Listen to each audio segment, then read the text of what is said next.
My doctors believed I couldn't hear a thing. My husband believed I was as good as gone.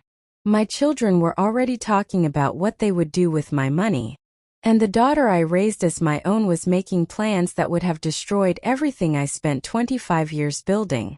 They all made the same mistake. They thought I wasn't listening. My name is Margaret Harris, though most people call me Maggie. I'm 59 years old, and until recently I thought I had a pretty good life. I lived in Naples, Florida. I owned a successful transportation company called Harris Freight Solutions. Nothing glamorous. No private jets. No television appearances. Just trucks, contracts, warehouses, and a whole lot of hard work. I started that company with one used pickup truck and a tiny office that barely fit a desk and 2 chairs. 25 years later, the business employed more than 40 people and generated more money than I ever imagined when I was struggling to pay bills in my 30s. The company wasn't just my livelihood. It was my life's work. And everything I did was for my family. Or at least that's what I believed. My husband Richard and I had been married for 31 years. We had 2 children together. Tyler was 29. Brooke was 26. And then there was Vanessa, Richard's daughter from his first marriage. When I married Richard, Vanessa was only 5 years old. Her mother had moved several states away and rarely showed any interest in raising her. So I stepped in. I packed school lunches, attended parent-teacher conferences, helped with homework, paid for braces, paid for college. When people asked how many children I had, I always said 3. Never 2. 3. Because that's what Vanessa was to me. My daughter. Not my stepdaughter. Not Richard's daughter. Mine. Looking back now, I wonder if I was the only person who ever believed that. The accident happened on a Thursday night. I had stayed late at the office reviewing contracts. Around 9:30, I locked my office door, walked to my car, and started the drive home. I remember getting a text from Richard. Don't work too hard. Dinner's waiting. A simple message. A normal message. The kind of message married couples send every day. I smiled when I read it. 30 minutes later, my life changed. A delivery van ran through an intersection and slammed directly into the driver's side of my car. The impact sounded like an explosion. Then everything disappeared. No pain. No sound. Nothing. The next thing I knew, I was floating somewhere between consciousness and darkness. First, I thought I was dreaming. I could hear voices, footsteps, machines, doors opening and closing. But I couldn't move. Couldn't speak. Couldn't open my eyes. I tried. God knows I tried. Nothing happened. Panic started building inside me. I could hear people talking around me, but I had no way to tell them I was awake. No way to tell them I could hear every word. Hours passed. Maybe days. It's difficult to explain what that felt like. Imagine being trapped inside your own body, while the entire world continues without you. That's the closest description I can give. Eventually, I heard a nurse speaking near my bed. ICU room 12. ICU. The realization hit me immediately. I wasn't dreaming. I was in a hospital. And I was completely helpless. For the first couple of days, most of what I heard came from doctors and nurses. Brain activity, blood pressure, medication schedules, recovery projections. Then on what I later learned was the 3rd day, I heard Richard's voice. The doctor was giving him an update. Mrs. Harris is stable, he said. The swelling has decreased. We're seeing encouraging signs. I felt a surge of relief. Good. I was improving. Maybe I'd wake up soon. Then Richard asked a question that made my stomach drop. If she doesn't wake up, how long would we keep doing this? The room went quiet. Even the doctor sounded surprised. We're not discussing end-of-life care, he replied. There are positive indicators. Richard sighed. Not sadly. Not emotionally. It sounded more like frustration. I just know Maggie wouldn't want to spend months hooked up to machines. I wanted to scream. No, Richard. I never said that. Not once. The doctor responded carefully. We'll continue monitoring her condition. A moment later, another voice joined the conversation. Vanessa. If it comes to that, we should respect her wishes. Her wishes. The wishes I never expressed. The doctor eventually left. The door closed. And then the conversation changed. Richard's voice became quieter, more relaxed, almost casual. If this drags out for months, things are going to get complicated. Tyler answered. Especially the trust. The trust. Not Mom.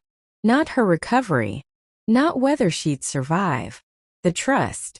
I lay there frozen while my own son discussed my estate like I was already dead. The room fell silent for several seconds. Then Tyler laughed. Actually laughed. I mean, eventually everything gets divided anyway. Nobody corrected him. Nobody told him to stop. Nobody reminded him that his mother was lying 3 feet away fighting to stay alive.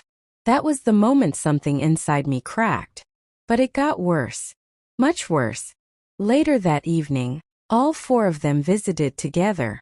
Richard, Tyler, Brooke, Vanessa, the entire family. I listened carefully. At first, the conversation sounded normal. Then Brooke spoke. How long is this going to take? Not how long until Mom gets better. Not how is she doing. How long is this going to take? Richard said the doctors weren't sure. Brooke sighed heavily. I've already canceled plans twice. Canceled plans. That was her biggest concern. I couldn't believe what I was hearing. Then Tyler said something that chilled me. I looked through some of Mom's paperwork last year. My heart sank. What paperwork? Vanessa asked. The trust documents. A pause. Then Tyler laughed quietly. I already know what my share should be. I felt physically sick. My son had gone through my private financial records and calculated his inheritance before I was even gone. And once again, nobody told him he was wrong. Nobody defended me. Nobody said a word. As the conversation continued, I began noticing something else. Vanessa kept steering discussions toward the company, the business, the accounts, the contracts, the assets. At one point she casually said, "At least I know where everything is." Something about the way she said it made me uneasy. I couldn't explain why. Not yet. But that sentence stayed with me. Because deep down I knew something wasn't right. And before long, I would discover that the accident wasn't the worst thing that happened to me. Not even close. If you've ever wondered whether people show their true selves during a crisis, I can answer that question. They do. And sometimes the truth is ugly. After that first conversation, I stopped hoping I had misunderstood what I was hearing. At first, I kept searching for excuses. Maybe Richard was scared. Maybe Tyler was speaking without thinking. Maybe Brooke was overwhelmed. Maybe Vanessa was just trying to keep the business running. I wanted to believe that. I really did. But every day that passed made it harder. And every conversation I overheard chipped away at whatever faith I still had left. The next afternoon, Tyler came into my hospital room alone. I heard him pull a chair close to the bed. For a moment, I thought maybe he wanted to talk to me. Maybe he was going to say something heartfelt, something honest. Instead, I heard him making a phone call. "Yeah, she's still out," he said. A pause. Then he laughed. "No, I don't know how much longer." Another pause. "Honestly, I think Dad's trying to stay optimistic, but I don't see her coming back from this." My chest tightened. I was right there. I could hear every word. And my own son was talking about me like I was already gone. Then he said something that made my stomach turn. "Once everything gets settled, I'm thinking about buying a place near the marina." A few seconds later he added, "I'll finally have enough money to do what I want." Enough money. My money. Money I had spent decades earning. Money he was already spending in his head. I wanted to reach up and grab the phone from his hand. Instead, I lay perfectly still, listening, waiting, learning. The following morning, Brooke visited. At first she sat quietly. Then she started talking to someone on speakerphone. Friend, I think. Honestly, I feel bad, she said. The words gave me a tiny bit of hope. Then she continued. But Mom was always working anyway. That hope disappeared instantly. She missed so much growing up. I closed my eyes behind closed eyelids.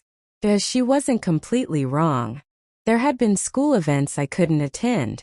Recitals I missed. Vacations I shortened. But every hour I worked had been for them. Every sacrifice. Every late night. Every stressful decision. I thought they understood that. Apparently they didn't. Or maybe they simply didn't care. Then came Vanessa. The daughter I loved like my own. The daughter who would eventually hurt me more than anyone else. She started visiting almost every day. First I thought it was because she cared. Then I started paying attention to what she actually talked about. It was never about me. It was always about the company, the accounts, the contracts, the employees, the future. One afternoon she entered with Richard. The room was quiet for several seconds. Then Vanessa spoke. We need to talk about Harris Freight. Richard sighed. Not here. There's nobody listening. The irony almost made me laugh. Nobody listening. If only she knew. We're running out of time, Vanessa continued. What exactly are you suggesting? Richard asked. Another pause. Then Vanessa lowered her voice.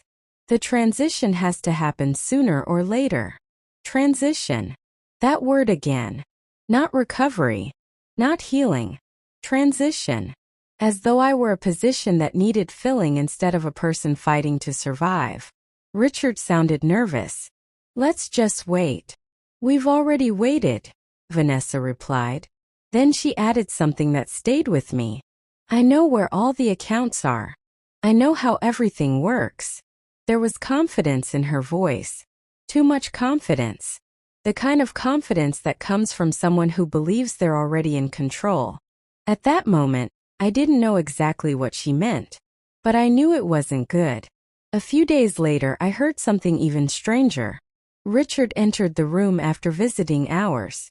He thought he was alone. His voice was barely above a whisper. I just need another week. Another week for what? I listened carefully. A second voice answered. Vanessa. I know. Then she said something that sent a chill through my entire body. We're close. Close to what? Nobody explained. I heard papers rustling. A chair moving. Then Vanessa spoke again. The transfers are almost finished. Transfers. The word echoed in my mind. What transfers? Money. Property. Ownership. I had no answers. Only questions. And the more questions I had, the more convinced I became that something was happening behind my back. Something serious. Something planned. By that point, I had stopped thinking about waking up. Instead, I was focused on remembering everything. Every conversation. Every phrase. Every suspicious comment. Because if I survived this, I was going to need answers. Fortunately for me, life had one more surprise waiting. On the morning of the 7th day, I heard a nurse speaking nearby. A familiar voice. One of the nurses who had cared for me all week. Come on, Maggie, she whispered. We're all rooting for you. For some reason, those words hit me harder than anything else. Maybe because they were genuine. Maybe because they came from someone who didn't want anything from me. Just kindness. Pure and simple. And then something happened. My fingers moved. Just slightly. The nurse noticed immediately. Her chair scraped across the floor. Oh my God. Footsteps. Excited voices. Machines beeping faster. Someone called for a doctor. And for the first time in 7 days, I managed to open my eyes. The light hurt. Everything looked blurry. But I was awake. Really awake. The doctors were thrilled. The nurses looked relieved. And 20 minutes later, my family came rushing into the room. Richard cried. Tyler hugged me. Brooke brought flowers. Vanessa held my hand and called me Mom. Anyone watching would have believed they were the perfect family. Maybe that's what made it so convincing. And so dangerous. Because if I hadn't heard those conversations, I would have believed them too. I smiled. I thanked them. I acted grateful. I pretended I remembered almost nothing. That was the performance of my life. Because while they were celebrating my recovery, I was making a decision. I wasn't going to confront anyone. Not yet. I wasn't going to accuse anyone. Not yet. And I definitely wasn't going to tell them what I'd heard. Instead, I was going to let them think they were safe. People are careful when they think you're suspicious. But when they think you're clueless, that's when they make mistakes. And I needed them to make mistakes. Because I had a feeling the truth was far worse than anything I'd heard in that hospital room. What I didn't know yet was just how right I was. Within 3 weeks, I would discover stolen money, forged documents, and a betrayal so deep it would destroy everything I thought I knew about my family. And when that happened, someone was going to pay for it. There's a special kind of pain that comes from discovering your family doesn't love you the way you thought they did. But there's an even worse pain. It's the moment you realize they may have been lying to you for years. When I came home from the hospital, everyone suddenly became very attentive. Richard brought me coffee every morning. Tyler checked in almost daily. Brooke started texting me far more often than usual. And Vanessa insisted on handling everything at the company while I recovered. To anyone looking from the outside, it probably seemed sweet, supportive, loving. But after what I'd heard in that hospital room, every act of kindness felt rehearsed, like a performance. And I had no intention of applauding. The first thing I did was tell everyone I needed more time before returning to work. The doctors had genuinely recommended rest, so nobody questioned it. That gave me something valuable. Time. And I planned to use every second of it. 3 days after coming home, I contacted an attorney. Not our family attorney. Not someone Richard knew. I wanted someone completely independent. Someone who had no relationship with my family. His name was Daniel Mercer. A quiet man in his late 50s with a reputation for being thorough. I sat across from him in his office and told him everything. The hospital conversations. The comments about the trust. The strange references to transfers. Vanessa's confidence regarding company accounts. Every detail I could remember. When I finished, Daniel leaned back in his chair. "Do you believe they're stealing from you?" he asked. I looked him straight in the eye. "I hope not." Then I paused. "But I need you to assume they are." Daniel nodded once. "Understood." That same week, I hired a private investigator named Frank Reynolds. Former law enforcement. Quiet. Observant. The kind of man who noticed details most people missed. I gave him one instruction. Follow the facts wherever they lead. At the time, I thought I was preparing for disappointment. I wasn't. I was preparing for devastation. For the next 2 weeks, I continued playing the role of a recovering patient. I watched television, went on short walks, smiled at family dinners, pretended everything was normal. Meanwhile, Daniel and Frank worked. And what they uncovered shocked even them. The first call came from Daniel. I still remember exactly where I was standing. My backyard. A cup of coffee in my hand. The sun rising over the canal behind my house. "Maggie," he said, "I need you to sit down." Those words are never good. I sat. Then I listened. "Vanessa has been moving company money." I frowned. "What do you mean moving company money?" There was a brief pause. Then Daniel gave me a number. $387,000. I nearly dropped my phone. "What?" The word came out as a whisper. Over the previous 3 years, Vanessa had created a series of fake consulting vendors. Invoices were generated. Payments were approved. Money disappeared. Small amounts at first. Large enough to matter. Small enough to avoid attention. Month after month. Year after year. Daniel explained that the scheme was sophisticated. Careful. Deliberate. It wasn't a mistake. It wasn't poor bookkeeping. It was theft. Calculated theft. Then came the part that hurt even more. Vanessa couldn't have done it alone. Many of the transfers required secondary approval. Someone else had authorized them. Someone with access. Someone I trusted. Richard. I felt physically sick. My husband knew. My husband helped. The man who stood beside me for 31 years. The man who held my hand during difficult times. The man who told me he loved me. He had signed off on transactions that stole from the company I built. I couldn't speak. For several seconds I simply stared at the water, trying to process what I had just heard. Eventually I asked the only question that mattered. Are you sure? Daniel's answer was immediate. Yes. Not probably. Not maybe. Yes. I ended the call and sat there for nearly an hour. I didn't cry. I didn't scream. I just sat. Because sometimes the truth is too heavy to react to immediately. But the worst news hadn't arrived yet.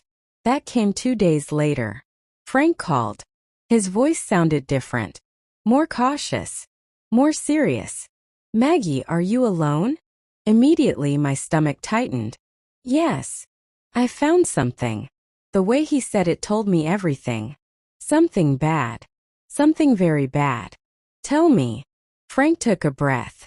Richard is having an affair. The world seemed to stop. Not because I hadn't considered the possibility, but because hearing it confirmed was different. Real. Permanent. How long? I asked quietly. 18 months. 18 months. A year and a half. Birthdays. Anniversaries. Family gatherings. Vacations. All while carrying on a secret relationship. Frank had photographs. Phone records. Hotel receipts. Witness statements. There was no doubt. No misunderstanding. No innocent explanation. Just betrayal. Pure and simple. I thanked him and ended the call. Then I sat alone in my kitchen, looking at a framed family photograph. One taken just 2 years earlier. Everyone smiling. Everyone pretending. I remember staring at Richard's face in that picture, wondering if he'd already started cheating. Wondering if any of it had been real. Wondering how long I'd been the only honest person in my own marriage. The answer came sooner than expected. Because Frank wasn't finished. 3 days later he brought another report. This one involved Vanessa. And it changed everything. She hadn't just stolen money. She'd been preparing for my death. Using forged paperwork, Vanessa had attempted to position herself for ownership interests in company properties if I failed to recover. The signatures included Richard's. And a version of mine that was clearly fake. The documents weren't fully completed. But they existed. And that told me everything I needed to know. The accident had created an opportunity. And instead of hoping I survived, they had started planning what came next. I stared at those documents for a long time. Long enough for anger to fade. Long enough for heartbreak to settle. Long enough for clarity to arrive. That's the thing about betrayal. Eventually the pain runs out. And all that's left is decision. I wasn't going to confront them immediately. I wasn't going to yell. I wasn't going to beg for explanations. People who betray you always have explanations ready. I didn't want explanations. I wanted consequences. Over the next week, Daniel helped me restructure everything. Accounts were moved. Ownership documents were updated. A new will was drafted. Every decision was legal. Every document was verified. Every step was carefully planned. By the end of the process, my future no longer depended on people who wanted to profit from my absence. Then an idea came to me. Simple. Elegant. Perfect. My wedding anniversary was approaching. 31 years. Richard had already mentioned celebrating. A family gathering. Friends. Neighbors. Party. He thought it would be a celebration. Vanessa thought it would be another opportunity to play the devoted daughter. Tyler and Brooke probably expected free food and polite conversation. What they didn't know was that the party would become something else entirely. Because while they were busy pretending to be a family, I was preparing a reckoning. And before that night was over, every lie would be exposed. In front of everyone. The only question was whether they would see it coming. I already knew the answer. They wouldn't. Because the people who think they've won are usually the easiest to surprise. The anniversary party was Richard's idea. At least that's what he told everyone. In reality, I encouraged it. I wanted every important person in our lives gathered in one place. Friends, neighbors, business associates, people who had known our family for years, people who deserved to know the truth. Most importantly, I wanted Richard, Tyler, Brooke, and Vanessa in the same room when everything finally came apart. For weeks, they believed they were in control. They thought I was recovering. They thought I was unaware. They thought their secrets were safe. They were wrong. The party took place on a warm Saturday evening. The backyard looked beautiful. String lights hung across the patio. Fresh flowers decorated the tables. Soft music played in the background. To anyone walking in, it looked like a celebration of a successful marriage. 31 years together. A happy family. A happy life. The perfect illusion. Guests started arriving around 6. Neighbors brought gifts. Friends shared stories. Everyone smiled. Everyone laughed. Including my family. Especially my family. Richard looked relaxed. Vanessa moved through the crowd confidently. Tyler joked with guests near the drinks table. Brooke took pictures for social media. Watching them almost impressed me. They were that good at pretending. For a moment, I wondered if any of them felt guilty. Then I remembered the hospital room, the conversations, the inheritance discussions, the forged documents, the stolen money, the affair. No, they didn't feel guilty. They felt safe. And that was about to change. Around 7:30, I picked up my glass and tapped it gently. The sound echoed across the patio. Conversations stopped. Everyone turned toward me. Richard smiled proudly. Vanessa folded her arms. Tyler raised his drink. Brooke lowered her phone. The performance was about to end. "Thank you all for coming," I began. A few guests nodded. Someone clapped. I smiled. For the past few months, I've spent a lot of time reflecting on life. More nodding. Still nothing unusual. Especially after my accident. The atmosphere shifted slightly. I noticed Richard glance toward Vanessa. Just for a second. A tiny movement. But I caught it. I learned something important while I was in the hospital. The yard grew quieter. You discover who people really are when they think you can't hear them. Richard's smile disappeared. Vanessa straightened. Tyler frowned. Brooke looked confused. Good. Now they were paying attention. I reached beneath the table beside me and picked up 4 envelopes. Each one had a name written on the front. Richard. Vanessa. Tyler. Brooke. The sight of those envelopes immediately made them nervous. I could see it. Richard's jaw tightened. Vanessa's confidence began slipping. Tyler looked from face to face, trying to figure out what was happening. I handed Richard his envelope first. His hands actually trembled. Just slightly. But I saw it. He opened it. Inside were copies of photographs, hotel records, phone logs, evidence, page after page, proof of his affair.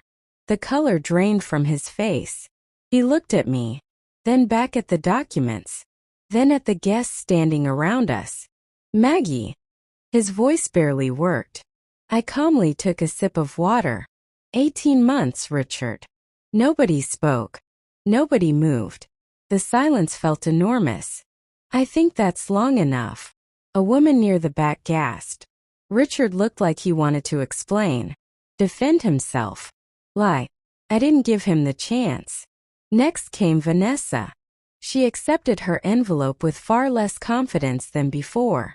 The moment she opened it, I saw recognition flash across her face. Then panic. Bank records. financial transfers, vendor invoices, internal approvals. Everything Daniel had uncovered. Every dollar. Every transaction. Every lie. She turned another page. Then another.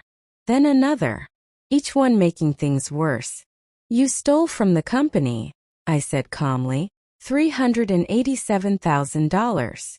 Several guests looked stunned. One man actually whispered, "My God." Vanessa's face had gone completely pale. "Maggie, I can explain." "No." My voice remained steady. "You had 3 years to explain." Silence. Complete silence. I could hear the water moving in the canal behind the house. That's how quiet it became. Then I looked toward Tyler. My son. The one who had already spent his inheritance before I was dead. He took the envelope slowly, almost reluctantly. Inside was a transcript. Every word he spoke in that hospital room. Every conversation about trust funds. Every discussion about what he'd buy after I died. Every selfish comment. Every ugly sentence. The moment he started reading, his face changed. He knew. He knew exactly what it was. "Mom." I shook my head. "No." His eyes filled with panic. For the first time all evening I saw genuine fear. Not regret. Fear. The fear of consequences. The fear of exposure. The fear of losing something valuable. Finally, I handed the last envelope to Brooke. She looked confused. Almost hopeful. Like maybe hers would be different. It wasn't. Inside was a transcript of her conversations. The complaints. The resentment. The comments about inconvenience.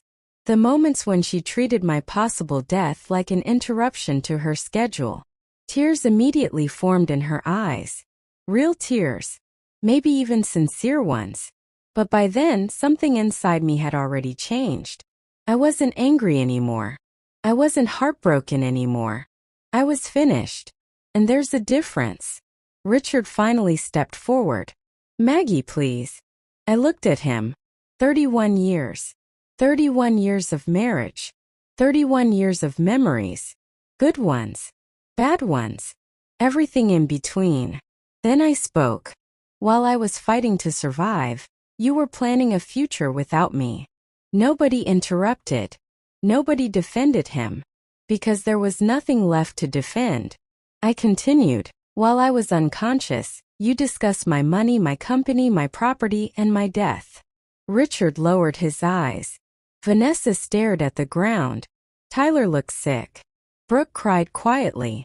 The truth was finally standing in the middle of the party where everyone could see it. And it was ugly. Very ugly. Then I delivered the final surprise. 3 weeks ago, I updated my will. Every head lifted. Every eye focused on me. My assets will no longer be distributed the way they once were. Tyler immediately looked alarmed. Vanessa's expression hardened. Richard already knew where this was going. "I have established a charitable foundation in my mother's name." A murmur moved through the crowd. I continued. "The majority of my estate will support scholarships, community programs, and small business grants." Tyler stared at me. Vanessa stared at me. Neither spoke. Neither could. Because they both understood exactly what it meant. The future they had been planning no longer existed. The prize was gone. Then I reached into my purse and removed one final document. Divorce papers. Already filed. Already processed. I handed them to Richard. The look on his face was something I'll never forget. Not because he was sad. Because he was shocked. For the first time he realized he had completely underestimated me. And that realization hurt him more than anything else. The party ended shortly afterward. Guests left quietly. Nobody knew what to say. What do you say after watching an entire family unravel? There aren't many words for that. Within months, lawsuits followed. Vanessa lost her position in the company. Investigations began. Richard moved out. Tyler and Brooke were forced to build lives without depending on money they never earned. As for me, I sold the house. Not because I had to, 'Cause I wanted to. Too many memories lived there. Some good, some painful. I was ready for something new. A year later, I moved into a smaller waterfront home. Nothing extravagant, just peaceful. For the first time in decades, my life belonged entirely to me. And sometimes when people hear my story, they ask the same question. Do you regret exposing them? The answer is simple. No, because I didn't destroy my family. Their choices did that. I simply turned on the lights. And once the truth becomes visible, no amount of darkness can hide it again.